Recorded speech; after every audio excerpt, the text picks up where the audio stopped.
దేవో మహేశ్వర గురు సాక్షాత్ పరబ్రహ్మ తస్మై శ్రీ గురవే నమః. ఓం నమో బ్రహ్మాదిభ్యో బ్రహ్మ విద్యా సంప్రదాయ కర్తృభ్యో వంశ ఋషిభ్యో మహద్భ్యో నమో గురుభ్యః. సర్వోపప్లవరహిత ప్రజ్ఞాన ఘన ప్రత్యగర్ధో బ్రహ్మైవాగమస్మి అహం పదార్థరహితః. గురవే సర్వలోకానాం విషజే భవరోగిణాం నిదయే సర్వవిద్యానాం శ్రీ దక్షిణామూర్తయే నమః. ఓంకారపీఠ సిద్ధాంతం బ్రహ్మ విద్యోపదేశిక శ్రీమన్నారాయణం సూర్యం సద్గురుభ్యో నమో నమః. యాజ్ఞవల్కం చ జనకం సుఖ సాందీపమీశ్వరం కృష్ణమర్జున సంయుక్తం ఉద్ధవం చ నమో నమః.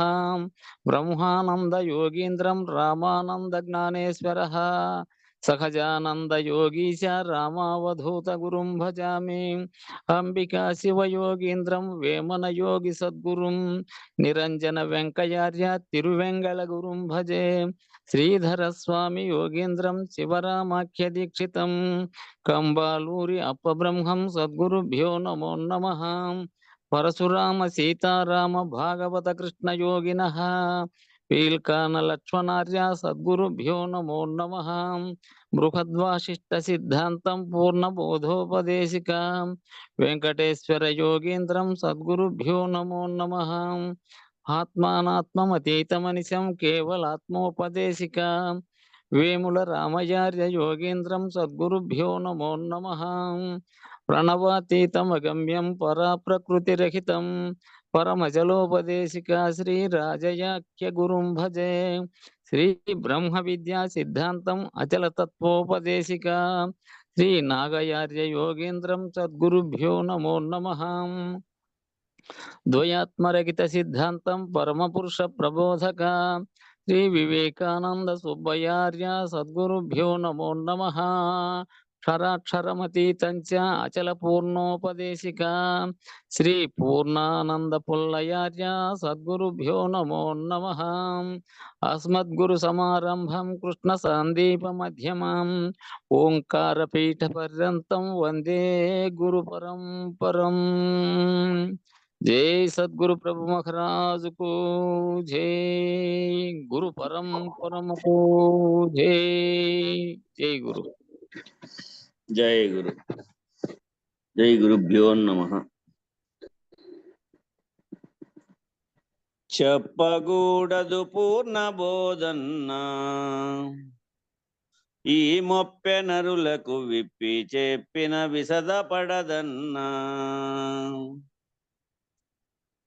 ఒప్పి సద్గురు శిష్యులై భువి మెప్పుగా గురు సేవ చేయక ఎప్పుడును గురు నింద జలిపెడి తప్పు నడతల తంట కలులకు చెప్పకూడదు పూర్ణ బోధన్నా ఈ మొప్పెనరులకు విప్పి చెప్పిన విసదపడదన్నా. పరమఘాతకులకు నేలన్నా నిరతంబు గురుని మరచియుండిన తెలుపరాదన్నా. పరమనీచులు ప్రభావంబుగ కరుణలేఖను చేయు గర్వులు పరమ భక్తుల గేలి చేయుచు చెరుపు గోరెడి చెనుటులకు నిల చెప్పగూడదు పూర్ణ బోధన్నా ఈ మొప్పెనరులకు విపి చెప్పిన విసదపడదన్నా. మాట సత్యము నడక లేకున్నా మేటైన గురుని సుటి నిలువదు చులకనౌనన్నా. మాటలద్భుత పలుకులను బహుబూటకము తన హృదయ కపటము మాట వినయములుండు గోముఖ సటి వ్యాగ్రము చర్య పరులకు చెప్పగూడదు పూర్ణ బోధన్నా ఈ మొప్పెనరులకు విపి చెప్పిన విసదపడదన్నా. అనయమును గురు సేవ లేకున్నా అచలంబు తనకు కనుట కర్తము నిజము నిలదన్నా. తనువు మనసును ధనము గురునకు వినయమునదానివ్వకుండి. ధనమే దైవము తనువు స్వర్గము అనుచు నుండిన లోబులకు నిధి. చెప్పకూడదు పూర్ణ బోధన్నా, ఈ మొప్పెనరులకు విప్పి చెప్పిన విసదపడదన్నా. ధరను తాటకి పురమునందున్నా, నారాయణాఖ్య గురుని మర్మము నిరుగలేరన్నా. పరమ పావనమైన పూర్ణము ఎరిగి ఎరుకను విడిచే కొరకును, గురుని వెంటను లేక ఇంటను గురిని గొలచకయున్న నరులకు. చెప్పకూడదు పూర్ణ బోధన్నా, ఈ మొప్పెనరులకు విప్పి చెప్పిన విసదపడదన్నా. బోలో శ్రీ సద్గురు మహారాజ్కి జై. జై శ్రీ లక్ష్మీ వెంకటాంబ సమేత శ్రీ పూర్ణానంద పులయారులకు జై. జై శ్రీ ఇందుగల గురు భక్త మండలికి జై. జై గురు. జై గురుదేవ.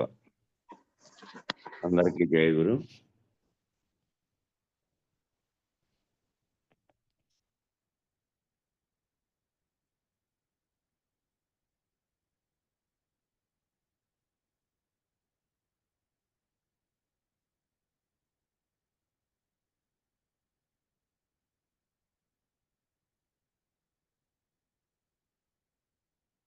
ఆ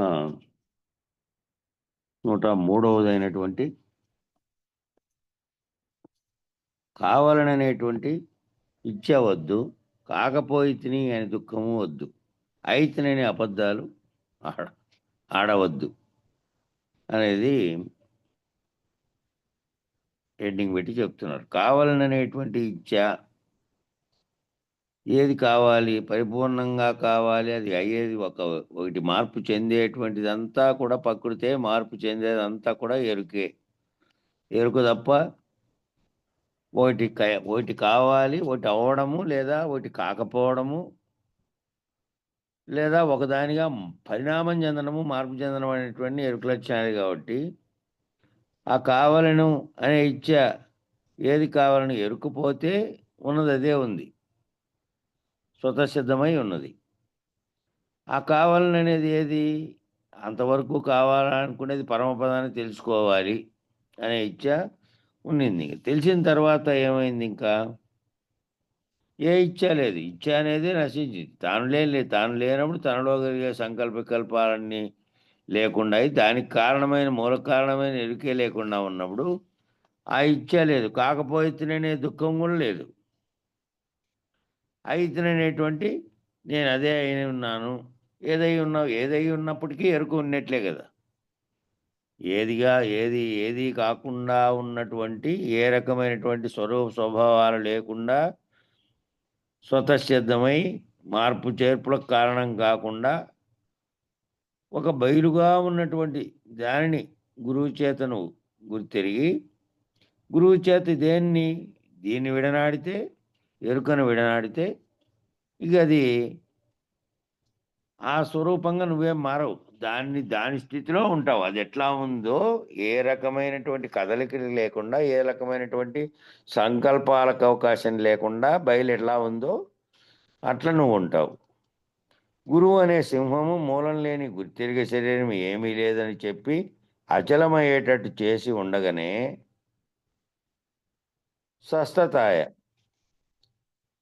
స్వస్థతను ఉండాల్సింది, అది వాతపోయింది. స్వస్థతాయ. అందుకే గురువు అనే సింహము మూలం లేని గుర్తెరిగే శరీరం ఏమీ లేదని చెప్పిన తర్వాత ఇక నాకు స్వస్థత అయింది. స్వస్థత అంటే అంతకుముందు అనారోగ్యంగా పీడింపబడితే మళ్ళా ఆరోగ్యంగా కావడం, మామూలుగా దాని పదానికి అర్థము. అంటే అంతకుముందు భ్రాంతులతో కూడి ఉన్నటువంటి వారికి మూలం లేని గుర్తెరిగే శరీరం ఏమీ లేదనే మంత్రోపదేశం చేత మెలకోగలిగితే అచలం అన్నది యథాస్థితిలో ఉంది. కాబట్టి అచలమయ్యేటట్టు చేసే ఉండగానే, అచలము ఏమిటి, చెల్లించకుండా ఏ సంకల్పాలు లేకుండా ఉన్నటువంటి స్థితి, దాన్ని నాకు చేశా. నాకు మూలం లేని గుర్తెరిగే శరీరం అనేది ఏమీ లేదు అని చెప్పి అచలమయ్యేటట్టు చేసి ఉండగానే స్వస్థత ఇంక నాకు స్వస్థత అయింది. ఇంక నేనేం లేని నేను భావించేది, నేను ఉన్నానని భావించింది, నేనున్నానని తెలుసుకుంటున్నది, చెబుతున్నది, వింటున్నది, సంకల్పిస్తున్నది అంతా కూడా ఎరుకే అనేది పోయినప్పుడు అచలం ఏ విధంగా ఉందో ఆ విధంగా నేను ఏమీ లేని వాడిని అయిపోయి ఉన్నా. ఇంకా ఉన్నది దాన్ని ఏ విధంగా చెప్పేకి లేదు కాబట్టి నాకు స్వస్థత అయిపోయింది. నాకు ఏ భ్రాంతి లేదు ఇంకా. అందుకే శృతి నగురోరధికం నగురోరధికం అని శాస్త్రం మొదలుపెట్టింది. గురువు కంటే నగురోరధికం అంటే నా అంటే లేదు, గురోరధికం అంటే గురువు కంటే అధికంగా, గురువు కంటే అధికంగా ఏమీ లేదు. ఆ గురువు ఏ స్థితిలో ఉన్నాడు? అశరీర గురుమూర్తి అయి సర్వభ్రాంతులను వీడిని వాడై సర్వ జగత్తును కలగా భావించి తానున్నప్పటికీ కూడా శరీరంగా ఉన్నప్పటికీ దాంట్లో గుర్తిరిగే స్థితి లేకుండా లేనెరుకలో ఉన్నాడు. లేనెరుక అనే దాన్ని తీసేసి లేకుండా ఉన్నాడు. దాన్ని గుర్తించే స్థితిలో లేకుండా గుర్తురహితమై ఉన్నాడు. ఆర్టి గురువు కంటే అధికంగా ఉండేది ఏమీ లేదు అని శాస్త్రం మొరబెట్టింది. గురువే ఆ స్థితిలో ఉన్నాడు. నువ్వు ఆశ్రయించిన తర్వాత నిన్ను మూలం లేని గుర్తిరిగే శరీరం లేకుండా చేస్తే నువ్వే అచల స్థితిలో ఉన్నట్టు, ఏమీ లేని స్థితిలో ఉన్నట్టుగా ఉండేటట్టు చేస్తాడు అనేది శాస్త్రము మొరబెట్టింది. మూలం లేని గుర్తిరిగే శరీరం ఏమీ లేదని లేకుంటే ఏది ఉన్నదో ఇది ఏమీ లేదని లేకుంటే, ఈ ఎరుక ఏదైతే ఉందో ఇదేమీ లేదు అని లేకుంటే ఏది ఉందో అదే అచలం. కావాలని ఇచ్చవద్దు అంటే ఆ దుఃఖము వద్దు, అయితేనేని అబద్ధాలు వద్దు.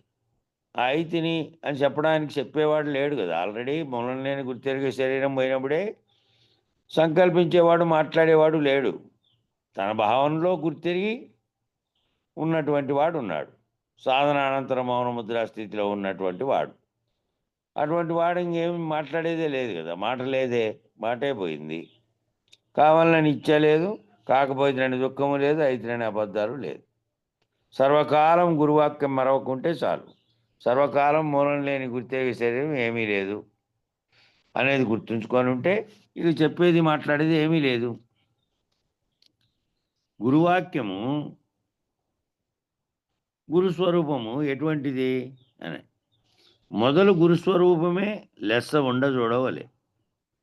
మొదలు గురుస్వరూపాన్నే లెస్సగా ఉండ చూడవలే అన్నారు. అది ఎటువంటిదనగా శరీరం లేనిది, పుట్టని చావనిది, మొదలు కొనాలేనిది, రాకడా పోకడా లేనిది, సకల దేశాలేని సర్వకాలాలేని చెల్లించుకున్నది, జ్ఞాన కర్మలు లేక తనకు తానే స్వతసిద్ధమై చెల్లించుకున్నది గురుస్వరూపము. గురుస్వరూపమే అచలంగా ఉన్నది.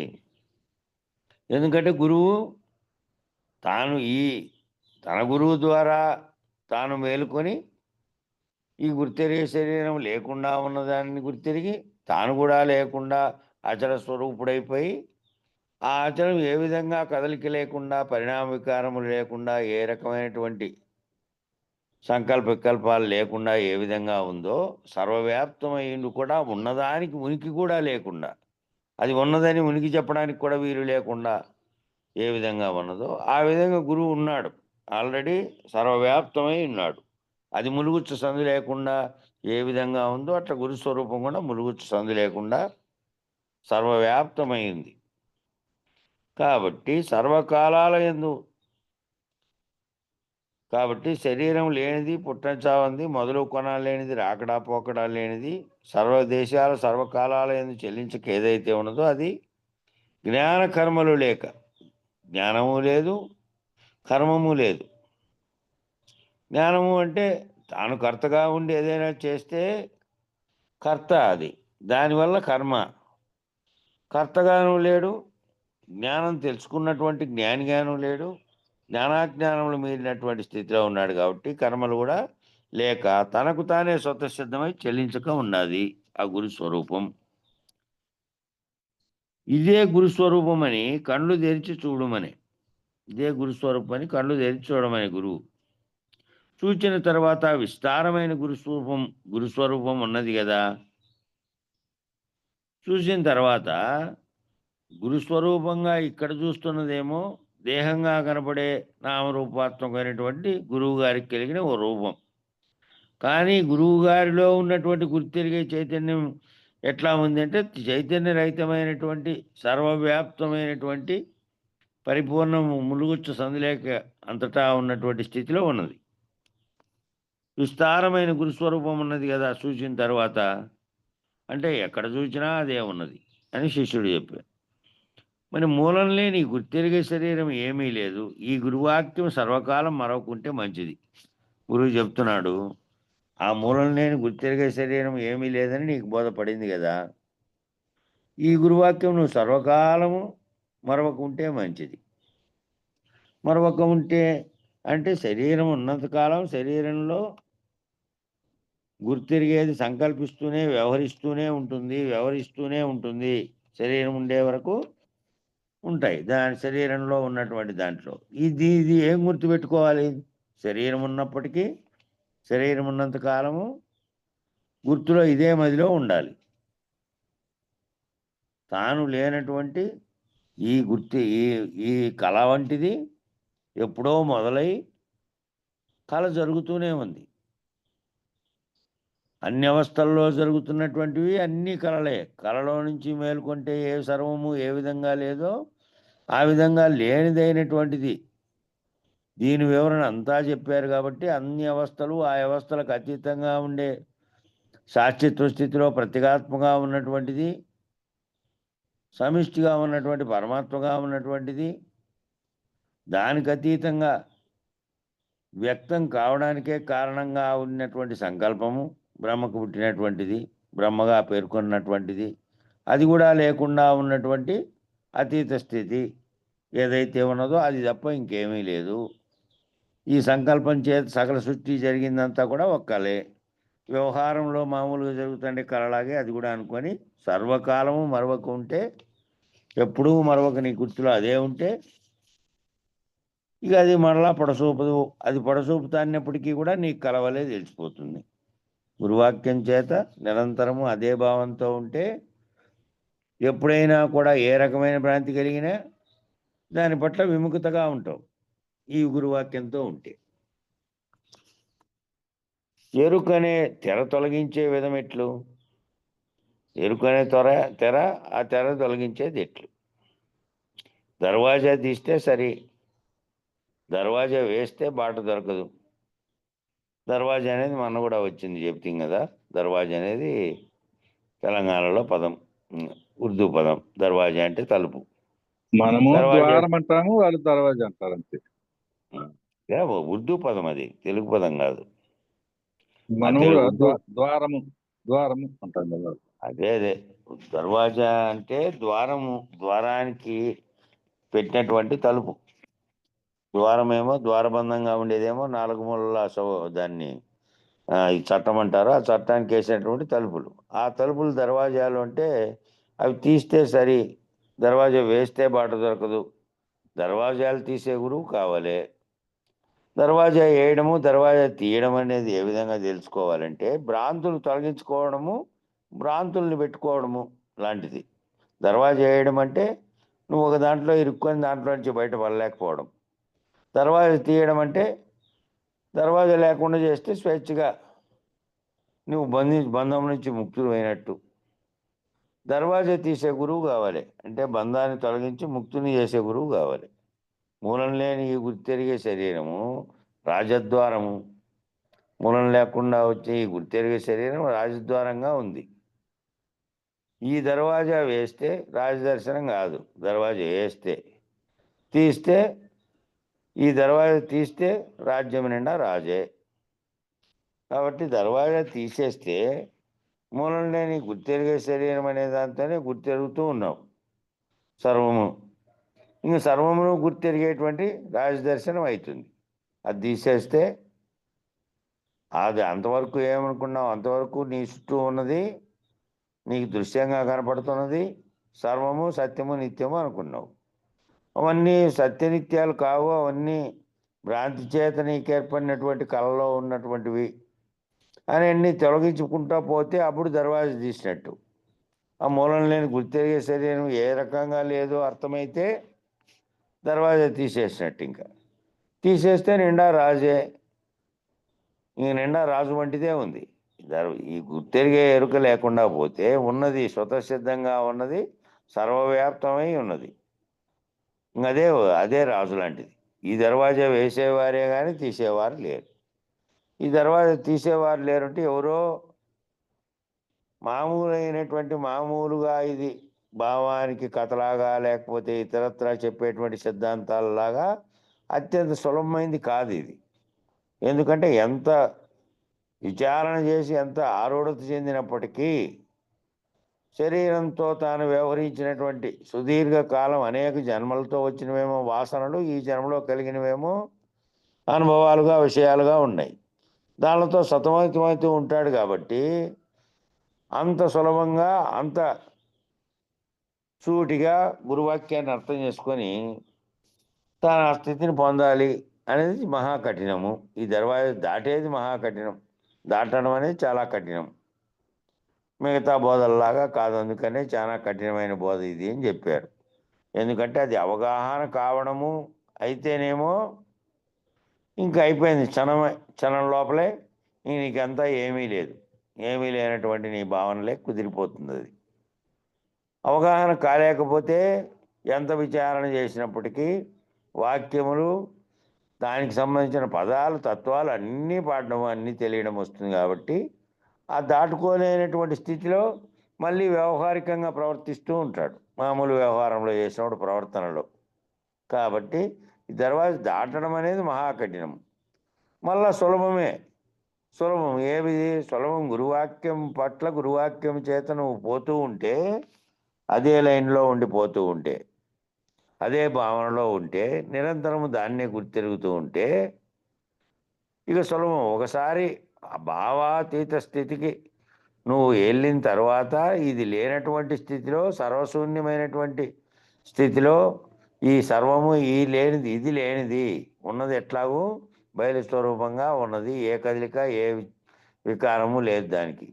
పుట్టుట, చావుట, వచ్చుట, దుఃఖము, సర్వద్వంద్వములు, సుఖం కానీ ఏది లేనటువంటి స్థితిలో నువ్వు గనక భావన చెందితే ఏం జరిగినప్పటికీ నీ స్పందన అనేది నీకు కలగదు.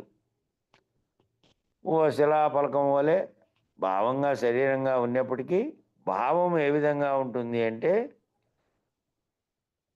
ఘనీభవించిన స్థితిలో ఉంటుంది. ఘనీభవించిన స్థితిలో చలనం లేనటువంటి, కదలిక లేనటువంటి, అన్ని వైపులకి ఈ చలనంతో ఏదైతే కలిగిస్తోందో ఇది ఎరుక లేనటువంటి స్థితి లేకుంది. కాబట్టి గురు కటాక్షం కలిగితే ఆ గురు కటాక్షం చేత శక్యం, లేకపోతే శక్యం కాదు. గురు కటాక్షం లేకుండా ఏదో పేపర్ ఈ చదివినటువంటి దానిని మళ్ళీ నువ్వు నీ యొక్క అనుమానాలు తీర్చుకునేది ఎక్కడో చోట మీ గురువు గారి దగ్గర తీర్చుకోవాలి.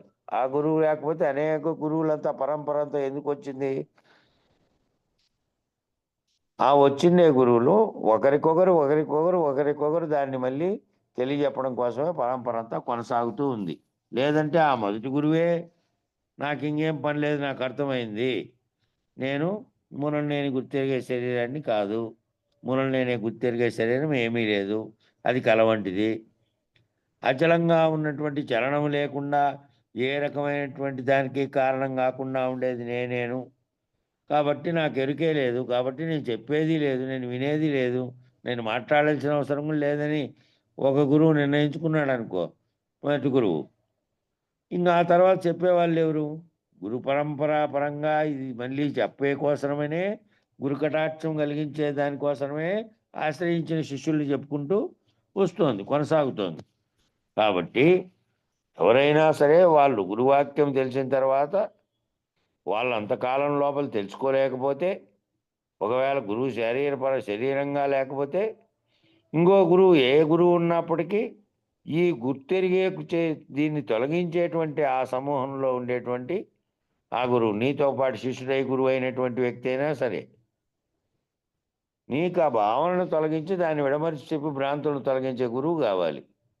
కాబట్టి ఎప్పుడు కూడా ఆ సర్వమును ఏదైతే నువ్వు గురు కటాక్షం చేత తెలుసుకున్నావో మంత్రం చేత, దాన్ని మళ్ళీ విడమర్చి చెప్పినటువంటి భ్రాంతులను తొలగించినటువంటి వాక్యాన్ని వాటిని గుర్తులో ఉంచుకొని ఉంటే ఇంకేమీ లేదు. ఆ తర్వాత వానికి భావన ఒకసారి చెందిన తర్వాత మళ్ళీ నేను మర్చిపోయాను అనేది లేదు. లేనిదిగా అయిపోయింది కదా. లేనిది సర్వశూన్యమై నిద్రపోయినప్పుడు గాఢ నిద్రా స్థితిలో ఏ విధంగా ఏది లేకుండా ఉందో ఆ స్థితిలో ఉన్నటువంటి స్థితిలో వ్యవహారికంలో కూడా ఉంది అనే స్థితికి అయిపోయి ఉంటావు. ఒకసారి ఈత నేర్చుకున్నావు, మళ్ళీ 20 ఏళ్ళు ఈత లేదు, కానీ భావనలో కనుక నువ్వు ఉంటే అయిపోయా. ఒకసారి దీన్ని దోశారు దాంట్లోకి, మళ్ళీ ఇది ఈదుకొని బయటకు వచ్చావా లేదా? ఆ రకంగా బయటలో మళ్ళా కలుగుతున్నటువంటి మళ్ళా సంకల్పాలు కలిగి మళ్ళీ భ్రాంతులు బంధించే స్థితి వచ్చినప్పుడు మళ్ళీ ఆ గురువు గారి యొక్క వాక్యమే గుర్తు రావాలి. అట్లా గురుకటాక్షం ఉంటే తప్ప శక్యం కాదు. అట్లా గుర్తిరిగే శరీరం ఏమీ లేదు వినంగానే, అది విని నువ్వు భావన చెందంగానే అచలం స్వతసిద్ధమై ఉంది. యథాతథంగా అది ఏ మార్పులు చెందదు.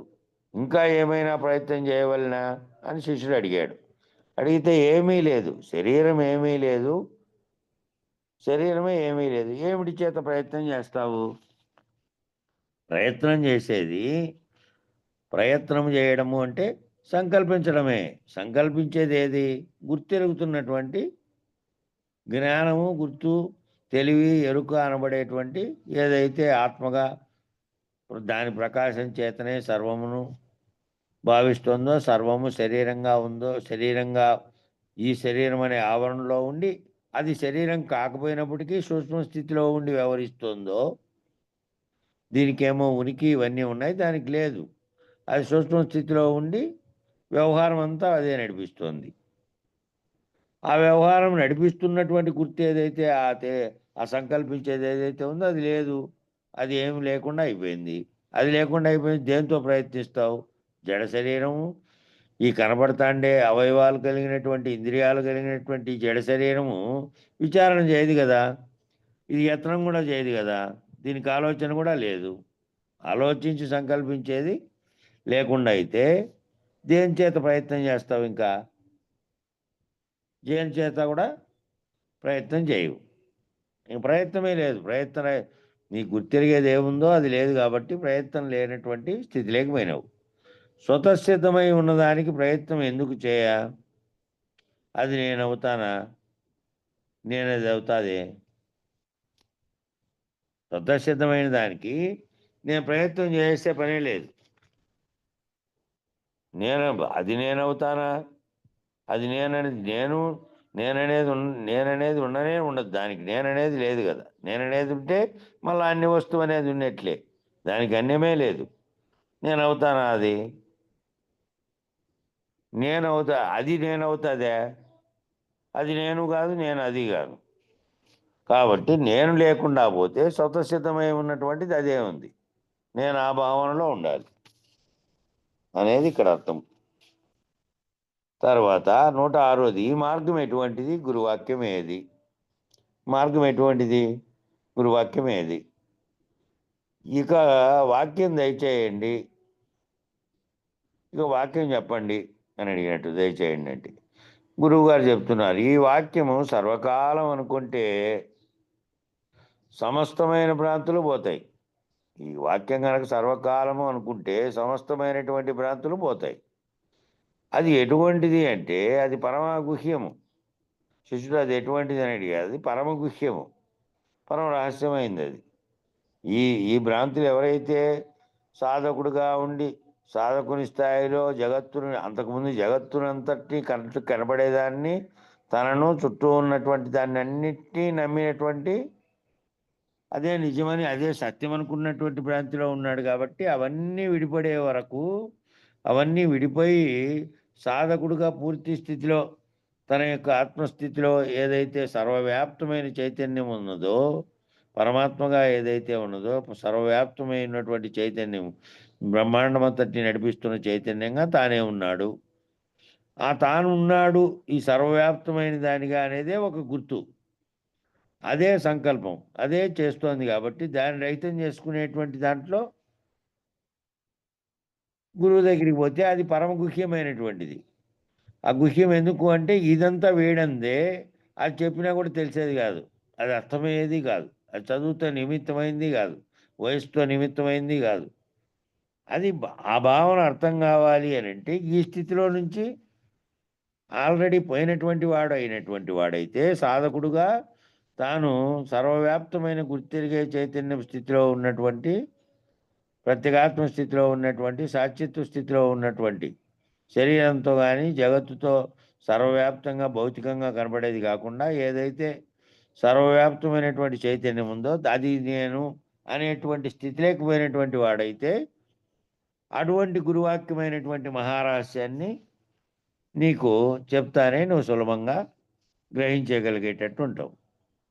ఇక లేకుండా పోతే మామూలుగా చెప్పి మామూలుగా మంత్రోపదేశం మామూలుగా వ్యవహారం చేసినప్పటికీ మళ్ళీ నేను ఆ విచారణ చేత మిగిలిందంతా అప్పటి వరకు నీకు భ్రాంతులుగా ఉండవు తొలగిపోతే తప్ప ఏ రకంగా కూడాను అది అంత సులభం కాదు అని ఉండేది. అందుకే పరమగుహ్యము అని ఉండేది కూడా అందుకే పరమ రహస్యము. మామూలుగా ఎంతసేపు ఎంత భక్తిగా భావంతో ఎంత విశాలమైనటువంటి ఇదంతా భావంతో సాత్వికత్వంగా ఉండి ఆ మహాభక్తుడైనటువంటి వారిని పిలిచి చెప్పినప్పటికీ కూడా అతనికి కూడా అటువంటి వ్యక్తికి కూడా కొన్ని భ్రాంతులు ఉంటాయి కాబట్టి అంత సులభంగా ఏమి ఇది చెప్పిన వాక్యం చేతనే తెలియబడేది కాదు. గురుకృప గురుకరుణ తర్వాత నీకున్నటువంటి తీవ్ర మోక్షాపేక్ష ఇవే తప్ప నీవు ఆ రహస్యాన్ని అర్థం చేసుకోలేవు అవి ఉంటే తప్ప. కాబట్టి మహాగురువాక్యం మహారహస్యం విను చెప్తున్నా. అది పరమగుహ్యమైనది ఏదో అది చెప్తున్నా. మహారహస్యము మహాగురువాక్యం విను. కళలో ఎంత పెద్ద ఏనుగైనా కానీ శాశ్వతంగా ఉండదు కదా. కళలో పెద్ద ఏనుగు వచ్చింది, లేదంటే దానికంటే పర్వతం లాంటిది ఒకటి వచ్చింది ఏదో కదిలేది, అది కదులుతూ ఉంది, కదులుతూ ఉన్నట్టుగా నీకు తెలియబడుతోంది. కానీ అది శాశ్వతంగా ఉన్నదా? కళలో వచ్చింది ఉండేటట్టయితే ఏదో లేనిది నాకు అని అనుకునే బదులు కళలో గుట్టంత బంగారం చూసినా శాశ్వతంగా ఉండదు. అలా ఏం జరుగుతోంది అంటే కళలో పెద్ద గుట్టంత ఉండే బంగారము నాకు దొరికినట్టుగా కళ వచ్చింది. దాంతో ఏమైనంటే కళలో మురిసిపోయాను, ఎంత బంగారం అబ్బా గుట్టంత బంగారం అని. అది ఉంటుంది శాశ్వతంగా కళలో వచ్చిన బంగారము. మెలకు వస్తానే ఏమైంది, నువ్వు కలగనిండేది లేదు, ఆ కలగనిండేది ఎట్లొచ్చిందో మూలం లేకుండా ఎట్లొచ్చిందో తెలియదు, వచ్చింది మెలకు వస్తానే పోయింది. ఆ వచ్చినటువంటి పెద్ద ఏనుగు ఉంది అంటే అది లేదు, ఈ గుట్ట ఉంది ఆ బంగారం ఉంది అంటే ఇది లేదు. కాబట్టి శాశ్వతంగా ఉండదు కదా. గుట్టంత బంగారం చూసినా శాశ్వతంగా ఉండదు. కళలో భూమండలం అంతా చూసినాం, కళలో అది ఉందే, కళలో చూసింది లేదు. ఒకవేళ నిజంగా చూడబడతా అంటే ఇప్పుడు ఉన్నాం కదా, దాని మీదే ఉండి వ్యవహారం చేస్తున్నాం కదా. నీవు ఉన్నంతసేపు నీ సంకల్పం ఉంటే అది ఉంది, నీవు లేనటువంటి స్థితిలో ఉంటే ఆ భౌతికంగా కనపడేది కూడా లేదు. ఆ భూమండలం శాశ్వతంగా ఉండదు కదా. వచ్చిన వాటికి మూలం ఏమీ లేదు కదా. ఆ కళలో వచ్చిన వాటికి ఎక్కడి నుంచి వచ్చినాయి? దాన్ని నువ్వు కోరుకోలేదు, నువ్వు సంకల్పించలేదు, నువ్వు ఊహించలేదు, మూలం లేకుండా వచ్చినాయన్నీ కలిగాయి, అనేకం కలిగినాయి, వచ్చి అన్నీ పోయినాయి. ఖాళీగా కూర్చున్నాం అనుకో ఒక 20 నిమిషాలు, ఎవరూ లేకపోయినప్పటికీ ఎక్కడెక్కడో చెల్లించినటువంటి వ్యవహారంలో ఏదేదో నువ్వు ఊహించుకొని దాన్ని ఇట్లా చేసింటే బాగుండు అట్లా చేసింటే ఎక్కడెక్కడో తిరుక్కొనంతా వస్తుంది. అంతా వచ్చేటప్పటికే గుర్తొస్తుంది, అయ్యో నేనేం పనికో వచ్చింటి, ఇదంతా ఊహించుకుంటే కూర్చుండిపోయినానే అనే గుర్తు ఎప్పుడు కలిగింది? ఎక్కడో వ్యవహారం చేయడానికి కళ జాగ్రత్తలో జరుగుతున్న కళ అది. జాగ్రత్తలో అన్ని కళ్ళగంటూ ఊహిస్తూ సంకల్పిస్తూ ఎక్కడో పోయినది మళ్ళీ వ్యవహారంలోకి వచ్చి మళ్ళీ ఏదో పని మీద వచ్చింటే ఏవేవో ఊహలన్నీ వచ్చినాయి అన్నట్లు. అట్లా ఈ కళలన్నీ వస్తున్నటువంటి నిద్రలో వస్తున్నవే కాక జాగ్రత్తలో వస్తున్నవి కూడా కళలుగా ఉండాలి. కలగంటున్నటువంటిదే అది. ఈ శరీరం ఉన్నంతసేపు దాంట్లో అది సంకల్పించేది కలగంటూ ఉంటుంది. అన్నీ కళలే, వ్యవహారంలో జాగ్రత్తలో జరిగేది కళే. కాబట్టి ఉన్నంతసేపు ఎవరి ఆశ ముందర పడదు కదా. మేలుకుంటే అవన్నీ ప్రవేశించే స్థానం, దానికి స్థానం ఏమీ లేదు కదా. అలాగే మూలం లేని గుర్తెరిగే శరీరానికి మూలం ఏం లేదు. ఆ ఉన్నప్పుడు ఈ శరీరానికి దిక్కు ఎవరూ లేరు. కాబట్టి ఈ విధంగా నిద్రలో వచ్చినటువంటి ఆ కలగా వస్తున్నటువంటిది అది ఉన్నంతసేపు ఆశ ముందర పడదు కదా. అది ఉన్నంతసేపు నిజంగా అది ఏమనుకుంటున్నావు? అది నిజమే అనుకుంటున్నావు కదా నువ్వు. అది కలలో జరుగుతా అనేది అది జరుగుతున్నంత సేపు నీకు నిజంగా జరిగినట్టే. మేలుకొనేదాకా అది నిజంగా ఉంది. మేలుకొంటే అవన్నీ ప్రవేశించేదానికి స్థానం ఏమీ లేదు. అవన్నీ ఎక్కడి నుంచి ప్రవేశించినాయో, ఎట్లొచ్చినాయో వచ్చినాయి. మేలుకుంటానే లేకుండా అయిపోయినాయి. కాబట్టి అలాగే ఈ మూలం లేని గుర్తెరిగే శరీరానికి, మూలం లేకుండా ఈ గుర్తెరుగుతున్నటువంటి దానికి ఉన్నప్పుడు ఈ శరీరానికి దిక్కెవరు లేరు. శరీరానికి ప్రత్యేకంగా దిక్కెవరు లేరు. ఆ కళలు ఏ విధంగా దానికి ఆ అవకాశము ఏ విధంగా వచ్చిందో, ఎట్లొచ్చిందో కూడా ఏ మార్గం గుండా వచ్చి ఏ మార్గం గుండా పోయిందో అట్లాగే ఈ శరీరం కూడా అంతే. దీనికేమి దిక్కెవరు లేరు. అప్పుడు వచ్చి నానా రకాలైనటువంటి కొంతకాలం ఒక్కో రకమైనటువంటి తన స్థితుల్లో బాల్య, యవ్వన, కౌమార, వార్ధక్య స్థితులన్నింటినీ దాటుకొని మంచంలో పడినటువంటి స్థితిలో మాట్లాడుతూ ఉన్నట్టుగానే ఎప్పుడో ఒకసారి పోతుంది. కాబట్టి దీనికి ఎవరు దిక్కులేరు. కలలో మేల్కొని కలలో వచ్చినటువంటి వాటన్నిటికీ కళ నుంచి మేల్కొంటాను ఎట్ల భయను అట్లా ఇది లేకుండా పోయేదే. కలలో నుంచి మేల్కొంటే కలలోవి మేల్కొంటే ఎలాగేమీ లేవో అలాగే ఈ శరీరం ఏమీ లేదు. కలలో మేల్కొంటే కలలో వచ్చినటువంటివన్నీ ఏమీ మేల్కొంటే ఏమి విధంగా లేవో అవన్నీ శరీరము ఏమీ లేవు. కలలో వచ్చిన శరీరం కొంత ఉండి కొంత పోదు కదా. కలలో వచ్చిన శరీరం కలలో ఓ 10 కేజీలు చేపలు దొరికినట్టుగా వచ్చింది వలేసింటే. మేల్కున్నాడు. దాంట్లో ఏమన్నా కేజీ మిగిలినాయా? 9 కేజీలు మాత్రమే పోయి. కలే లేదు. కల వచ్చిన మొత్తం కలే లేదు. మొత్తం కలబాయ. కలలో వచ్చిన ఏనుగులు బాయ్, దోవలో ఎదురు పన్నోడు బాయ్, చెరువు కాటికి పోయిండేది బాయ్, వాళ్ళు ఇసిరిండేది బాయ్, సర్వము బాయ్. సర్వం కూడా ఊహాత్మకమైనటువంటి కళ. అక్కడ జరిగినటువంటిదే ఈడ వ్యవహారంలో జరుగుతున్న ఊహాత్మకమైనటువంటివి కళలు. ఇది ఈరోజు ఉండి అది లేకుండా బాయ్, అది కనపడింది ఒక రోజు ఉండి ఒక రోజు లేదు. ఒక రోజు వచ్చిన ఆలోచన ఒక్క క్షణంలో లేదు. ఈ క్షణంలో వస్తున్నటువంటి వ్యవహారం ఇంకొక అరగంటలో లేదు. ఈ సర్వము వ్యవహారంగా జరుగుతున్నటువంటి కళలు. కాబట్టి ఏమీ లేదో కొంత ఉండి కొంత పోదు. మొత్తం పోతుంది. కళ అంతా పోతుంది తప్ప కళలో కొంత భాగము మేలుగా కనపడదు. కొంత భాగం కళలో జరిగేటివి ఇటు నుంచి పోయేదాకా ఏటుకో తోటకాడికి పోతుంటే అనేకమైనటువంటివన్నీ వచ్చినాయి కళలో. ఎదురైనవి లేవు. అక్కడికి పోయి నువ్వు చేసింది లేదు.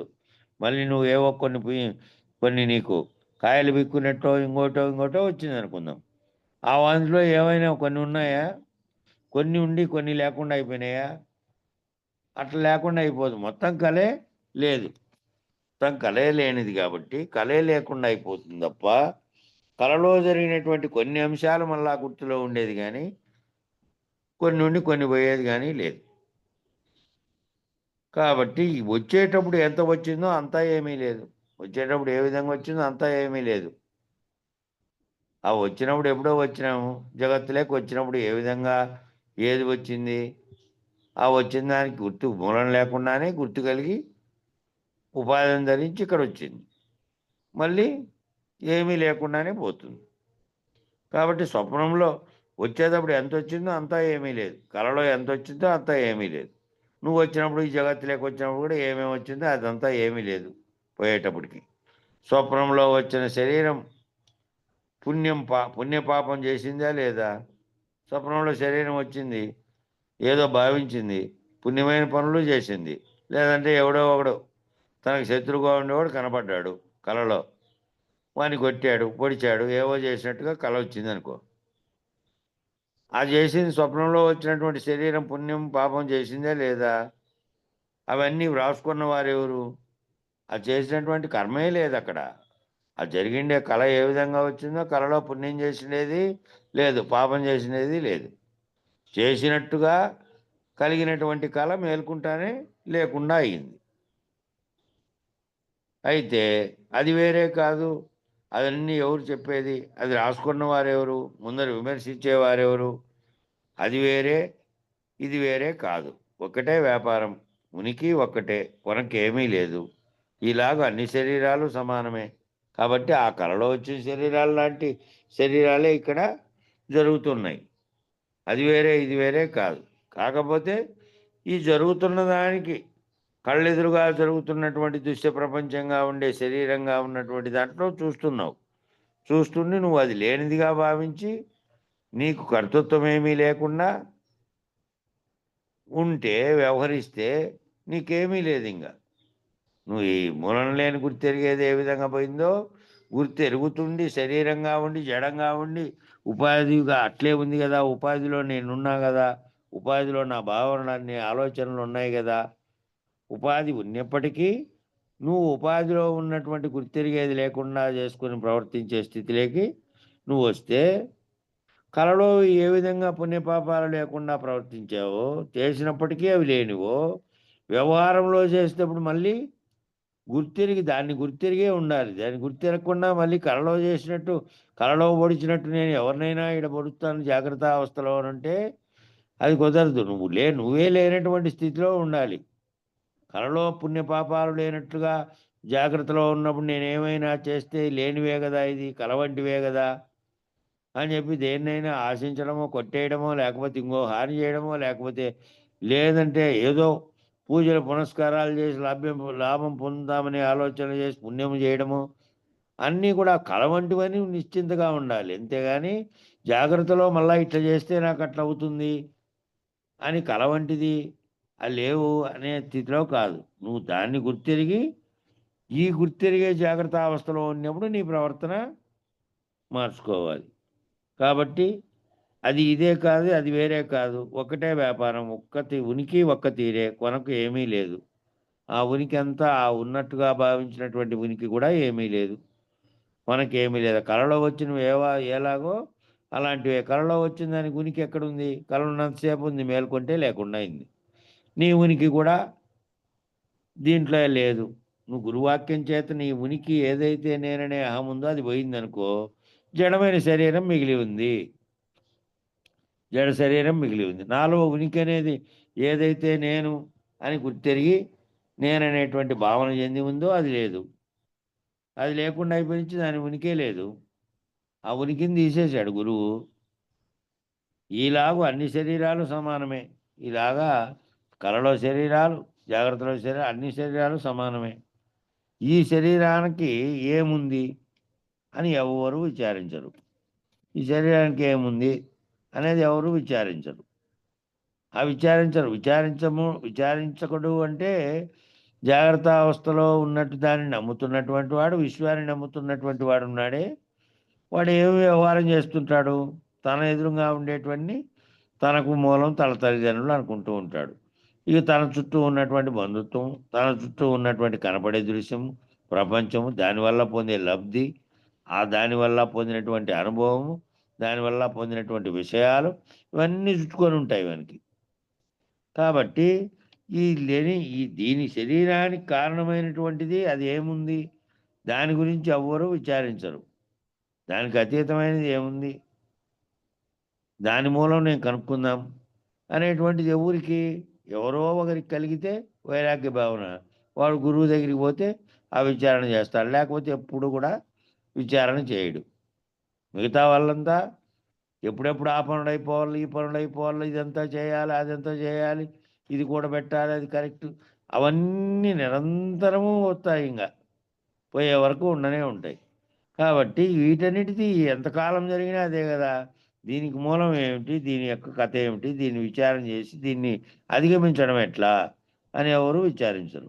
తనకు తానే పుట్టి తనకు తానే ఏమీ లేకుండా ఉన్నటువంటి ఈ ఏదైతే ఉందో మూలం లేని మూలం లేకుండా వచ్చినటువంటి గుర్తెరిగే శరీరం, అది తనకు తానే పుట్టి తనకు తానే ఏమీ లేదు. ఈలాగు నిశ్చయం ఉంటే శరీరమేమో ఎవరెవరికి వారి తల్లిదండ్రుల ద్వారా వచ్చింది. దాంట్లో గుర్తెరుగుతున్నది ఎలా వచ్చింది? అది తనకు తానే పుట్టి తనకు తానే వచ్చింది. మొదట్లో ఎట్లొచ్చింది? ఈ సర్వులకు ఒక్కరే కదా కారణమైనటువంటి వారు. మొదట కారణమైనది ఒకటి ఉంటే ఆ ఒక్కటి అనేకంగా అయింది కదా. ఆ అనేకంగా అయ్యేదానికి ఒక్కటే కారణం. ఆ ఒక్కటి ఎట్లొచ్చిందో కూడా దానికి మూలం లేకుండానే వచ్చింది. ఈలాగున నిశ్చయం ఉంటే ఉన్నప్పుడు వ్యవహారానికి కర్త లేడు. ఉన్నంతసేపు మూలం లేని గుర్తెరిగే శరీరమే కర్త. కాబట్టి ఈ గురువాక్యం చేత నిశ్చయం ఉంటే తనకు తానే మూలం లేకుండా వచ్చినది వ్యవహరించి పోతోంది. కలవలేను, కలలో వచ్చినవన్నీ దానికి, కలలో దానికి ఏ విధంగా ఉనికి లేదో, ఉనికి అంటే దానికి స్వరూపం ఉండి, దానికి వస్తు రూపం ఉండి, మళ్ళీ మేల్కొని కూడా ఎదురుగా ఉండాలి. అది కలలో వచ్చింది ఏడుంది? లేదు కదా. అట్లాగే వ్యవహారానికి చేస్తున్నటువంటి వారికి కూడా తన ఉనికి లేదు అని తెలుసుకుంటే, ఈలాగు నిశ్చయం కనుకుంటే ఉన్నప్పుడు వ్యవహారానికి కర్త లేడు. ఉన్నానని భావించేవానికి వ్యవహారం చేస్తున్నప్పటికీ దానికి కర్త లేడు. కర్త ఎవరైతే గుర్తిరిగేవాడున్నాడో, సంకల్పించి చేస్తున్నటువంటి వాడు నీలో, వాడు లేడు అని నీకు వ్యవహారం అయిపోతే, కలలో వ్యవహరించిన వాడు, సర్వ పనులు ఏవేవో చేసిన వాడు, జాగ్రత్తలో వ్యవహరిస్తున్నటువంటి వాడు కూడా లేడు. గుర్తెరిగే వాడు లేడు. కాబట్టి శరీరం వ్యవహరించినప్పటికీ దీనికి కర్తగా నేను లేను. కర్తగా లేడు. ఇక్కడ కర్త లేడు కాబట్టి ఉన్నంతసేపు ఈ మూలం లేని గుర్తెరిగే శరీరమే కర్తగా ఉంది. ఉన్నంతసేపు ఏం చేస్తుంది? మూలం లేని గుర్తెరిగే శరీరమే కర్తగా ఉంది. దాన్ని కనుక పోగొట్టుకుంటే కర్త లేకుండా ఉన్నటువంటి శరీరం ఉంది. చేసేటువంటి దాంట్లో కర్తగా తాను తాదాత్మ్యం చెందలే. ఏదైనా దీనివల్ల నాకు ఫలితం కావాలని ఆశించే స్థితిలో లేకుండా ఉన్నటువంటి స్థితిలో ఉన్నావనుకో, వ్యావహారికంగా శరీరానికి కలిగేటువంటి సాధారణమైనటువంటివి ఏవైతే ఉన్నాయో, నిత్య నైమిత్తిక కర్మలన్నీ ఏ విధంగా చేస్తున్నావో, అవన్నీ లాభాన్ని ఆశించో ఇంకోటి ఆశించో చేయట్లే కదా. వ్యవహారంలో చేస్తున్నప్పటికీ దానికి కర్తగా ఉండి చేయలే. అలాగే మిగతా వ్యవహారాలన్నిటికీ కూడా కర్త అనేవాడు లేడు. ఈ శరీరం చేస్తున్నప్పటికీ శరీరంలో వ్యవహరించేవాడు ఉన్నాడు కాబట్టి వాడు కర్తృత్వరహితంగా ఉన్నాడు. చేసే పనులు కర్తృత్వరహితంగా చేస్తున్నాడు. కాబట్టి మూలం లేని గుర్తెరిగే శరీరమే కర్త. గుర్తెరిగేది పోతే కర్త లేడు. కనుక సార్వకాలం ఒక్క తీరుగా ఉన్నదాన్ని ఉండచూసి మూలం లేని గుర్తెరిగే శరీరం ఏమీ లేదని దృఢం ఉంటే చాలు. కాబట్టి సర్వకాలము ఒకటే తీరుగా ఉన్నది ఏది? బయలు స్వరూపంగా ఉన్నటువంటి పరిపూర్ణంగా. అంటే పరిపూర్ణంగా అని పదం ఎందుకు వాడారు? పరిపూర్ణంగా ఉన్నది అని ఒక పక్కన చెప్తున్నాము. పరిపూర్ణంగా ఉన్నదంటే అంతటా ముళ్ళుగుచ్చ సందు లేకుండా ఉన్నది కాబట్టి పరిపూర్ణంగా ఉన్నది అనే పదం అన్యం. ఆ పరిపూర్ణంగా ఉండి కూడా ఏ విధంగా ఉంది? అసలు ఉంది అని చెప్పడానికి వీలు లేకుండా బయలుగా ఉన్నది. బయలు ఇట్లుంది, ఈ రూపంలో ఉంది అని చెప్పడానికి ఏ విధంగా వీలు లేదు. అట్లా ఇది కూడా ఉంది. ఇది ఉంది అని చెప్పడానికి కూడా లేదు. మళ్ళీ ఉంది ఇట్లా ఆకార వికారాదులు లేదు కాబట్టి అట్లా చూపించే లక్షణాలతో చెప్పేది కాదు. కానీ ముళ్ళు గుచ్చడానికి కూడా సందు లేకుండా ఇంకో దానికి అవకాశం అన్యమని రెండో దానికి అవకాశమే లేనటువంటి స్థితిలో పరిపూర్ణంగా ఉన్నది. అది ఎట్లాగ ఉంది కాబట్టి ఉన్నదాన్ని ఒక్క తీరుగా ఉండేదాన్ని తెలుసుకొని మూలం లేని ఈ గుర్తెరిగే శరీరమే ఏమీ లేదు. ఇది కలలో వచ్చినవి కలలో పోయినట్టే. కలలో వచ్చిన శరీరాలకు ఎంత పెద్దవైనప్పటికీ, ఏనుగైనప్పటికీ ఇందాకే చెప్పారు కదా, దాని ఉనికి లేదు మళ్ళా మెలకు వచ్చిన తర్వాత. అట్లాగా ఈ మూలం లేని గుర్తెరిగే శరీరము ఏమీ లేదని దృఢం ఉంటే చాలు. ఇది ఏమీ లేదు, కలలో వచ్చినట్టే ఇది వచ్చింది పోతుందని ఉంటే గన ఇక సర్వకాలం ఒక తీరుగా ఉండేది నీకు అవగాహన అయినట్టు. అది ఉంది, దాంట్లో దీనికి ఏమీ స్థానం లేదు. అది సర్వవ్యాప్తమైనది. అది తప్ప అన్యము ఇంకొక అన్యం అనేది లేదు. కాబట్టి నాకు నా శరీరం యొక్క ఉనికికి కలలో వచ్చిన శరీరానికి ఉనికి ఏ విధంగా మేలుకుంటే లేదో నా శరీరానికి ఉనికి అనేది లేదు.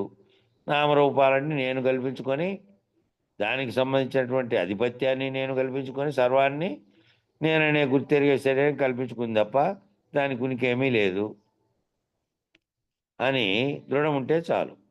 అంతకంటే అధికం ఉన్నదని ఎప్పుడూ భ్రమపడద్దు. ఈ మార్గం సర్వకాలం ఒక్క తీరే. కాబట్టి ఆ దృఢమైతే చాలు, దానికంటే అధికము లేదు, ఏమీ లేదు. ఈ మార్గం సర్వకాలము ఒక్క తీరుగానే ఉంటుంది. ఈ మార్గంలో ఎక్కువలు తక్కువలు వచ్చేటి పోయేది ఏంది లేదు. గుర్తెరిగేది లేదు అని అన్న తర్వాత, గుర్తెరిగేవాడు లేకుండా ఉన్న తర్వాత, భావన చెందేది లేకుండా ఉన్న తర్వాత, ఏ జ్ఞానం అయితే ఈ సంకల్పాలన్నిటికీ కారణమైనదో అది లేకుండా పోయిన తర్వాత ఏందుంది? ఏమీ లేదు. ఉన్నదే ఉన్నది ఎప్పటికీ. ఆ దృఢం ఉంటే చాలు. కాబట్టి ఈ మార్గం సర్వకాలము ఒకే తీరుగా ఉంటుంది తప్ప, ఎప్పుడైనా కూడా కాలాన్ని బట్టో, ఇంకో దాన్ని బట్టో, చెప్పేవాడిని బట్టో, లేకపోతే ఇంకా గొప్పోడు, తక్కువోడు లేకపోతే ఎవరు చెప్పినప్పటికీ కూడా సర్వము, సర్వకాలము ఒక్క తీరే ఉంటుందది. ఆ మార్గం ఎటువంటిది? ఈ మార్గము అంటే అది అది ఎట్లుంది? అచలమనేటువంటి పరిపూర్ణంగా సర్వవ్యాప్తమై ములుగుచ్చడానికి సందు లేకుండా ఉన్నది ఏ విధంగా ఉన్నదో, అదే విధంగా అది ఒక్క తీరుగానే ఉన్నది గదా! అది ఏ మార్పు లేదు గదా! అలాగే ఈ మార్గం. ఈ మార్గం అంటే అటువంటిది. ఆ మార్గం కాబట్టి ఇది ఎప్పుడు గూడా ఈ మిగతా దాన్లల్లో బోధనల్లో వచ్చినటువంటి మార్పుల్ని, చేర్పుల్ని చేర్చుకుంటూ పోయి ఆ బోధలున్నట్టు కాదు ఇది. ఇప్పుడు దీన్నే ఈ ఆక్షేపణలన్నీ రాసిపెట్టాడు ఈయన అంటేనే ఓసారి పోయినప్పుడు ఆహ్, ఈ ఈ గ్రంథం రాసిన సజ్జా పూర్ణచంద్రరావు గారి దగ్గరికెళ్ళినప్పుడు ఆయన రాసిపెట్టినవన్నీ ఇవే. ఎందుకంటే సర్వకాలం ఒక్క తీరుగా ఉండాల్సిన వాటిల్లో కాలానుగుణమైనటువంటి, ప్రదేశానుగుణమైనటువంటి ఎక్కడో వాళ్ళు ఎక్కడికి పోయినారో, వాళ్ళని ఆహ్వానించినోళ్ళు పోయిన చోట వాళ్ళ దాన్ని గురించి కొంచెం మాట్లాడినప్పటికీ, మన దాంట్లోకి ఆ భావాలు రాకూడదు గదా! దాంట్లోటివి. మళ్ళీ ఎక్కడైనా ఉటంకించడమో, లేకపోతే మన గ్రంథాలలో అక్కడక్కడ వాక్యాలు పొడసూపితే, ఎల్లకాలం ఒకే తీరుగా ఉండాలి. ఈ సిద్ధాంతం అంటేదే ఎల్లకాలం ఒకే తీరుగా ఉండేటువంటి సిద్ధాంతము. కాబట్టి కాలానుగుణంగానో, లేకపోతే ఆ వ్యవహరించే స్థితిలోనో, లేకపోతే ఆ సందర్భాన్ని బట్టో మారదు. ఎప్పటికీ ఒకే రకంగా ఉండేటువంటి బోధ గదా! మార్గం గదా మనది. కాబట్టి అక్కడక్కడ ఇట్లాంటివొచ్చినాయి కొన్ని, అనేటివి కొన్ని రాసిపెట్టాడాయన.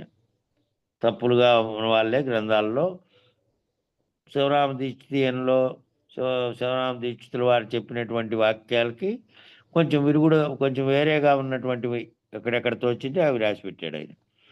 అట్లా ఎప్పటికీ ఒక్క తీరుగానే ఉండాలి తప్ప, దీంట్లో ఏ విధంగానూ మార్పు జరిగేదో, ఇంకోటి జరిగేదో ఉండదు ఈ మార్గం. మార్గం అంతా ఒకటే. అప్పటినుంచి, ఆది నుంచి ఇక్కడి దాకా పరంపరంతా చెప్పింది ఒకే రకమైనటువంటి మార్గంగా ఉండాలి. ఇది జ్ఞానకర్మల వంటి కలత వాక్యం గాదు. జ్ఞానము, కర్మము దాన్ని విడదీసి చెప్పినటువంటిది ఉందే, ఏ జ్ఞానము చేత చెప్పబడుతోందో దాని కర్మ ఏ విధంగా నువ్వు చేస్తున్నటువంటిది జరుగుతోంది. ఆ కర్మ వల్ల ఆ ఫలితం వస్తుంది. ఆ ఫలితం వల్ల నువ్వు ఏ విధంగా అయితావు, ఈ కర్మ చేసినందువల్ల దీన్ని అనుభవించడానికి యమలోకానికి పోతావు. లేకపోతే దీని యొక్క నువ్వు బాగుంటే ఈ యమలోకము, కర్మ ఏమీ లేకుండా నువ్వు స్వర్గలోకానికి ఇంకోసాటికి పోతావు. లేకపోతే నీకు మేలు ఇది జరుగుతుంది. ఈ రకమైనటువంటి జ్ఞానము, కర్మము చేత, లేకపోతే దానివల్ల ఫలితంగా జరిగేటువంటి వాటితో చెప్పేటువంటి కలత వాక్యం కాదు. ఈ అధికం, ఇంతకంటే అధికం లేదు అంటే దీనికంటే ఇంక మూలం లేని గుర్తెరిగే శరీరమే లేదు. గుర్తెరుగుతున్నటువంటి ఏ ఎరుకైతే ఉన్నదో, ఏ ఎరుక సంకల్పించి సర్వమును గుర్తెరిగి సర్వంతోను వ్యవహరిస్తున్నదో అది లేదు. అది లేకుండా ఎప్పుడు గూడా చట్టువలే కట్టు కదలకుండా ఉన్నటువంటి, ఎప్పుడూ గూడా అంతటా వ్యాపించి ఉన్నప్పటికీ కంటికి కూడా కనపడకుండా సర్వకాలం ఒక్క తీరుగానే చలించకుండా ఉన్నదేదుందో అది మాత్రమే ఉన్నది. అంతే. ఇది లేనిదని తెలిస్తే ఇది నమ్మిన వారికి రాకడా పోకడా లేదు. ఎవరైతే నమ్మినారో, నమ్మిన వారు మళ్ళీ ఆ భావనలో ఉండాలి. నమ్మిన వారు ఆ రకమైనటువంటి వికల్పములు లేనటువంటి భావనలో స్థిరులై ఉండాలి. స్థిరపడి ఉండాలి వాళ్ళు. అట్లా స్థిరపడి ఉంటే వాళ్ళకి రాకడా పోకడా లేదు. సర్వకాలం మొదలు కొనలేక, ఎల్లకాలము గూడా మొదలు కొనలేక, చెల్లించక, ఎరుగటము మరచుట గూడా లేక, ఎరగబడటము అంటే తెలివే, జ్ఞానమే గాబట్టి, ఎరుకే గాబట్టి, దాని ద్వారానే ఎరగబడుతోంది గాబట్టి, ఎరగటము లేదు. సర్వకాలం మొదలు కొనలేదు. మొదలు అంటే మొదలుపెట్టింది. మళ్ళా ముగిసిండేది. మొదలు లేదు, కొనలేదు. నువ్వు రాకడా పోకడా లేనప్పుడు మొదలు లేదు, కొనలేదు. చెల్లించకుండా ఏ చలనము లేదు, ఎరగడము లేదు, మరచుట లేదు. ఎరిగేది ఉంటే తెలిసిండేదాన్ని మళ్ళీ మరవడం అనేది ఉంటుంది. తెలిసేది లేదు, మరిచేది లేదు. ఒక్క తీరుగానే ఉంటుంది, ఒక్క తీరుగానే ఉంటాడు. ఇది అర్థమైనటువంటి వాడు ఒక్క తీరుగానే ఎల్లకాలం ఒక్క తీరుగానే ఉంటాడు. ఏ రకమైనటువంటి పరిణామ వికారాలకు లోనుగాడు, చెల్లించడు. చెల్లించక ఏదైతే ఉన్నదో సర్వకాలం ఒక్క తీరుగా, అదే విధంగా ఇది గుర్తెరిగినటువంటి వాడు, ఇది అర్థమైనటువంటి వాడు ఆ విధంగా ఉంటాడు. ఇక సర్వమునకు మూలం ఏది? సర్వము దేనితో పోతుంది? సర్వమునకు మూలం ఏంది? ఆ సర్వము పోయేది ఎట్లా? దేనితో పోతుంది అది? అంటే సర్వము మూలం లేని గుర్తెరిగే శరీరంతోటే ఉన్నది. సర్వము కూడా మూలం లేనటువంటి గుర్తెరిగే శరీరంతోనే ఉంది. మూలం లేని గుర్తెరిగే శరీరంతోటే సర్వము ఏమీ లేదు. సర్వము మూలం లేని గుర్తెరిగేది ఏ విధంగా గుర్తెరిగే శరీరము ఉందో దాంతోనే ఉన్నది. ఏదైతే కనపడుతూ ఉన్నదో, దృశ్యంగా ఉన్నదో, వ్యవహరిస్తూ ఉన్నదో, ఏదైతే నీకు తెలియబడుతూ ఉన్నదో అదంతా కూడా దాంతోనే ఉంది. ఇదంతా అది లేకుంటే భావన చెందేదేముంది? దాని గురించి విచారించేదేముంది? దాని గురించి చెప్పేదేముంది? మూలం లేని గుర్తెరిగే శరీరంతోటే సర్వము ఏమీ లేదు. తెలియబడిన తర్వాత ఇది మూలం లేకుండానే వచ్చి ఆ కళలో వచ్చిన దానికి ఏ విధంగా మేలుకుంటే ఉనికి లేకుండా పోతుందో అట్లా ఉనికి లేకుండా, మూలం లేకుండా వచ్చిపోతున్నదే ఇది. ఉన్నట్టుగా తోచింది దీనివల్లే. సర్వము ఉన్నట్టుగా, సర్వము వ్యవహరిస్తున్నట్టుగా. అది తెలుసుకున్న తర్వాత సర్వము లేనట్టుగా ఈ గుర్తెరిగే శరీరంతో ఇది ఎప్పుడైతే పోగొట్టుకుంటావో, ఈ పోగొట్టుకున్నటువంటి దాంట్లోనే పోయింది ఇది. ఇది కలవలే తోచిన తర్వాత, కలవలే చెప్పబడిన తర్వాత దీంతోనే సర్వము వచ్చింది, సర్వము గుర్తెరిగింది. ఇది పోయిన తర్వాత ఈ గుర్తురహితమైతే సర్వము పోతుంది. గుర్తురహితమైపోతే సర్వము పోతుంది. ఆ గుర్తే నీకు ఉన్నట్టుగా తెలియజెప్తోంది. అది పోతే ఇంక సర్వం పోతుంది, ఏమీ లేదు. ఉన్నది తనకు తానే స్వతసిద్ధమై ఉన్నది కనుక ఉండేటువంటిది సర్వవ్యాప్తమై స్వతసిద్ధమై తనకు తానే ఉన్నది. అది ఒకరు పుట్టించలేదు, ఇంకో దాని పుట్టుకు అది కారణము కాదు. దానికి రాకడా పోకడా లేదు. సర్వలక్షణ విలక్షణమైనది, ఏ లక్షణములు లేనిది ఉంది. కాబట్టి అది ఎట్లాగూ ఉన్నది, స్వతసిద్ధమై ఉన్నది కనుక దానికి ప్రయత్నము లేదు, ఈ సత్తు లేదు. దానికి ఏదైనా పొందాలనే ఆశ లేకపోతే ప్రయత్నము చేసేది లేదు. గురువాక్యం కంటే ఎక్కువ లేదు. గురువాక్యం కంటే ఎక్కువ ఏమీ లేదు. ఆ గురువాక్యం ఏముంది? మూలం లేని గుర్తెరిగే శరీరమే లేనిది, ఉనికి లేకుండా, కలలేక వచ్చిన దానికి ఏ విధంగా వచ్చిందనే మార్గము లేకుండా, ఏ విధంగా మళ్ళా పోయిందనేటువంటి దారి లేకుండా ఉన్నగా వచ్చింది. అది ఆ వచ్చిపోయింది ఎలా వచ్చిందో అట్లాగే గురువాక్యం కంటే ఏమీ లేదు. మూలం లేనిది లేదని తెలిస్తే శరీరం అనే దర్వాజా తీసివేయని గురువు పనికిరాడు. శరీరం అనే దర్వాజాను అట్లే పెట్టి ఎంత విచారణ చేసినప్పటికీ ఆ చేస్తున్నది కూడా మూలం లేని గుర్తెరిగేదే. కాబట్టి గుర్తెరిగేది ఉన్నంత కాలము దాన్ని తీసేయలేకుండా ఉంటే, ఆ తీసేయకుండా ఉండే గురువు పనికిరాడు. శరీరం ఉంటుంది, శరీరంలో వచ్చేటువంటి కల్పనలు, భావనలు, సంకల్పాలు, మళ్ళీ దాన్ని బట్టి చర్యలు అన్నీ ఉంటాయి. కాబట్టి అది తీసేయకుండా ఉంటే పనికిరాడు. ఆ ద్వారం తీసేసేయాలి. తీసేసి అది లేనిదిగా చేసేస్తే దాని ఉనికి లేదు, ఏమి లేకుండా అయిపోయేటువంటి స్థితిని కల్పించేటువంటి గురువు కావాలి. కానీ ఆ తర్వాత తీసేయకుండా ఉండే గురువు పనికిరాడు. ఇది ఆత్మ, ఇది అనాత్మ అని సగం నిబద్ధి సగం అబద్ధం చెప్పిన ఆయనే దొంగ గురువు. ఇది ఆత్మ, ఇది శరీరం అని చెప్పబడుతున్నది అని అంటే ఆ చెప్పబడుతున్నది ఎప్పటి వరకు? విచారణలో సాధకుడుగా ఉన్నప్పుడు శరీరం జడస్థితిలో ఉన్నది, శరీరం వ్యవహారం చేసేటువంటిదంతా ఏమీ లేదు, ఊరికే ఉన్నటువంటి శరీరం పెరుగుదల పరిణామం అన్నీ ఉన్నప్పటికీ బాల్యం కక్కటి నుంచి శరీరం వృద్ధి పొందే కొద్దీ దాని ప్రకారం వ్యవహరిస్తూ ఉండడానికి, భావనలు కలగడానికి కారణమైంది ఒకటి ఉంది కాబట్టి దాన్ని ఆయా స్థితుల్లో అది వ్యవహరిస్తోంది. బాల్యంగా ఉన్నప్పుడు ఒక రకంగా, యవనంగా ఉన్నప్పుడు ఒక రకంగా, ఇతరత్ర ఆయా స్థితిగతులను బట్టి వ్యవహరించేది ఒకటి ఉంది. అది ఉంది కాబట్టే అది ఉంది అని ఎందుకు చెప్పారు అప్పుడు? నీకు విచారణ నిమిత్తమై అది చలనాలు కలిగిస్తున్నది, గుర్తెరుగుతున్నది, సర్వము అదేను. ఇది ఈ శరీరం అనే ఆవరణలో చేసుకొని అది ఉంది. అది ఉంటేనే ఇది వ్యవహరిస్తుంది. ఇది ఉంటేనే, దీంట్లో ప్రాణం ఉంటేనే దీన్ని ఆవరణగా చేసుకొని అది వ్యవహరించి దానికి గుర్తెరుగుతోందన్నీ. దానికి ఆధారభూతంగా ఈ గృహం అనే ఇండ్లు ఉంది. గృహంలో చెల్లించేవాడు ఉన్నాడు. ఆ చెల్లించేవాడు సర్వ వ్యవహారాలు చేస్తాడు. గృహంలాగే జడ శరీరంగా ఉన్నటువంటిది ఉంది. ఆ చెల్లిస్తున్నటువంటి వాడు ఎవరైతే గృహంలో ఉన్నాడో వాడు వెళ్ళిపోయాడు అనుకోలేకుండా. ఈ చెల్లించేది ఏముంది? ఈ గోడలు చెల్లించవు. అట్లా శరీరము ఇది ఆత్మ అనాత్మ అని ఎందుకు చెప్పారు అప్పుడంటే ఈ రెండిటి పోలికను కనుక్కొని ఒకదానికోటి పరస్పర ఆధారితమై నీకు రెండుగా తోచినప్పటికీ ఒక్కటిగా ఉన్నటువంటి ఆ శరీరంలోనే ఒకటి జడంగా దాన్ని గుర్తెరిగేటువంటి చలనంగా ఉంది కాబట్టి అది సగం అబద్ధము సగం నిజమని ఎప్పటి వరకు అనుకున్నావు? ఆ దాన్ని గుర్తెరిగే కోసం అనుకున్నావు. పోయినప్పుడు ఏమవుతుంది? అది లేకుండా పోయినప్పుడు అది పోయింది, ఇది పోయింది. అది లేకుండా పోతే ఏమైంది? గాఢనిద్రావస్థలో గుర్తెరిగేది లేకుండా ఉన్నప్పుడు శరీరం ఉన్నప్పటికీ గుర్తెరిగేది లేదు. అట్లే గురువాక్యం చేత మెలకువలో ఉన్నప్పుడు కూడా గుర్తెరుగుతున్నది ఏది ఉందో ఆ గుర్తెరిగేది కనుక గురువు తీసేసింది ఉంటే, ఆ గురువాక్యంతో నువ్వు తీసివేయబడి ఉంటే ఉన్నప్పుడు ఇది లేదు, గుర్తెరిగేది లేదు. కాబట్టి శరీరము భౌతికంగా ప్రాణంగా ఉన్నప్పటికీ దాని ఆవరణలో ఉన్నటువంటి గుర్తెరిగే గుర్తు లేదు.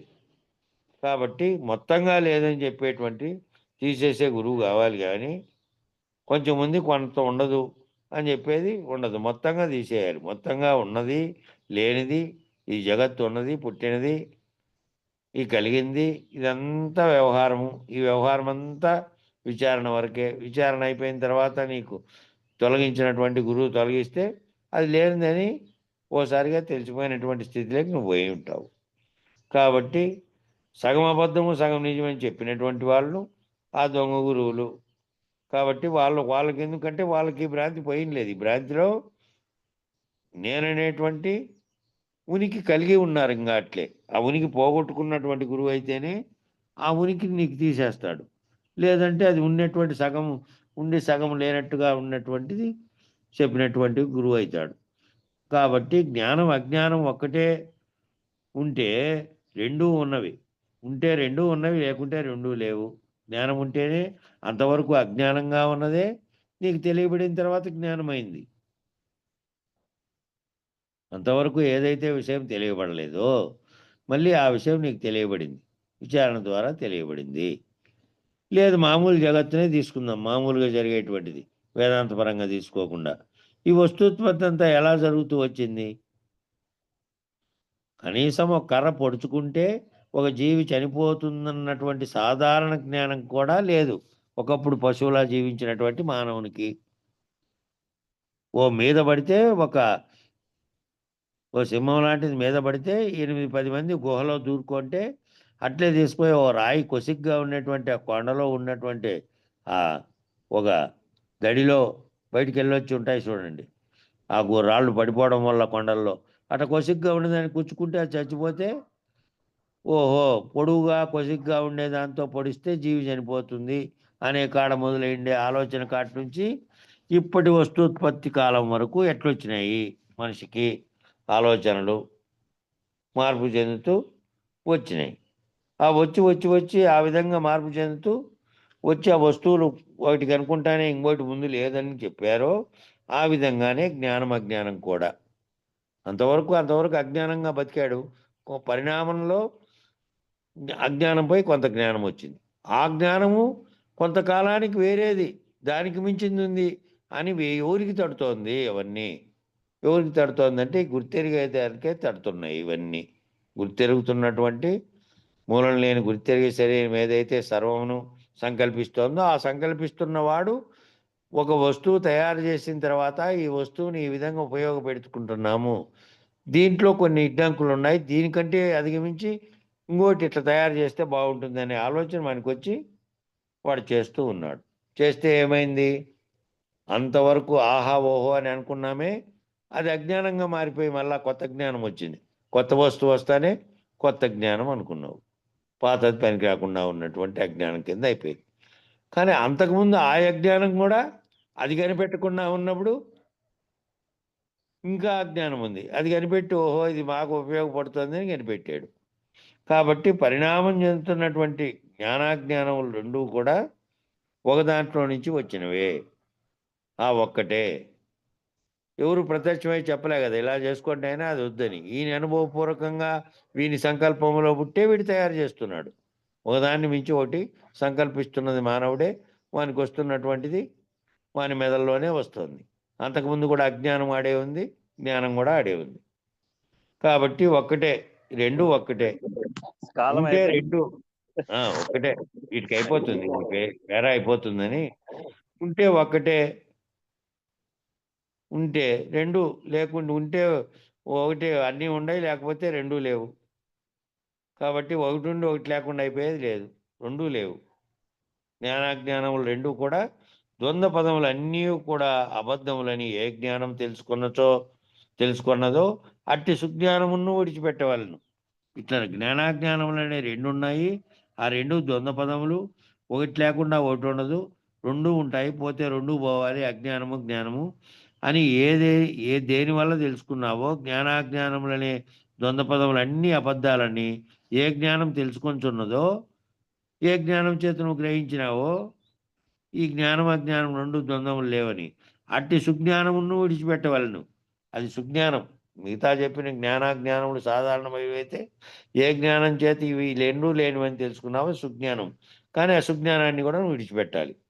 కాబట్టి గుర్తెరిగే శరీరం ఒక్క నిర్ణయం అయితే సమస్త నిర్ణయాలు ఆయా. గుర్తెరిగే శరీరం ఒకటి నిర్ణయం అయిపోతే నీకు ఏది గుర్తెరుగుతోంది అది లేనిది. ఆ గుర్తెరుగుతున్నది కలలో గుర్తెరిగినట్టే మేల్కుంటానే ఎట్లా లేకుండా పోయిందో, జాగ్రత్తలో గుర్తెరుగుతున్నవన్నీ కూడా గురువాక్యం చేత మూలం లేకుండా వచ్చి కలలో పోయినట్టు పోతాయి అనేది నిర్ణయం అయితే నీకు ఆ సమస్త నిర్ణయాలు ఏవేవైనాయో అవన్నీ కూడా లేకుండా అయిపోతాయి. ఆ గుర్తెరిగేది ఒకటి నిర్ణయం అయితే సమస్త నిర్ణయాలు అయ్యాయి. ఆ గుర్తెరిగేది నిర్ణయం చేసినటువంటి వల్లనే ఈ సమస్త నిర్ణయాలన్నీ చేస్తోంది అదే. మొదలు నిబద్ధి అయితే కొనల్లా నిబద్ధి అవుతుంది.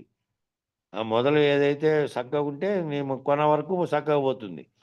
మొదల్లో కొంత వంకర పోతే మళ్ళీ చక్కగా అయినప్పటికీ పైకి పోయినిచ్చి వంకరే కింద నుంచి. కాబట్టి కొనకెల్లా ఏమీ లేదు, ఎప్పటి పరిపూర్ణమే ఉన్నది. ఈ వచ్చినవన్నీ కూడా మధ్యలో మూలం లేకుండా వచ్చినాయి పోయినాయి. అది లేదన్నా ఉన్నది, మూలం లేని గుర్తెరిగే శరీరం ఉన్నదన్నా ఏమీ లేదు. అది అర్థమై అది అవగాహన కలిగి ఉంటే ఎప్పటి శరీరము ఎప్పటి పరిపూర్ణమే ఉన్నది. ఈ శరీరంగా ఉన్న మూలం లేనిది గుర్తెరిగే శరీరం ఉన్నదన్నా కూడా ఏమీ లేదు. ఉన్నదన్నా లేనిదన్నా గుర్తెరిగితే దాన్ని ఏమీ లేదు. సమయం సరిపోయింది దాటికి. మంగళమేంటి ఆ పేర అయిపోని ఎక్కడని మళ్ళీ రేపు మొదలు పెట్టుకున్నాడు, అందుకని చెప్తున్నా. సరేలే. మంగళము మంగళంబు మహనీయ గురునికి మంగళంబు సర్వులు చరణు కోరే సాధు స్వరూపునికి మంగళంబు.